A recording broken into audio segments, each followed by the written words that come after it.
mjekimi i infeksioneve të rrugëve të sipërme të frymarrjes është simptomatik. Janë bllokuar hundët, duhet të hedhim një ilaç që ja zhbllokon hundët dhe ajo që është më komode për fëmijën është një spray nazal. Sepse ka dhe atë mekanizmin me presion, aq sa i nevojitet një fëmijë të 6 muaj, po themi, deri në 3 vjeç. E dyta, në lidhje me fytin, një spray për ta zbutur fytin.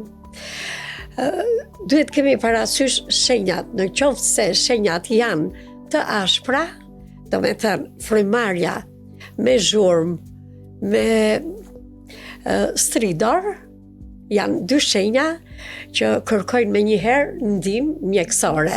Ndërsa një koll e lehtë ngacmuese e fytit është thjesht një refleks mbrojtës, nuk kemi pse shqetësohemi për këtë.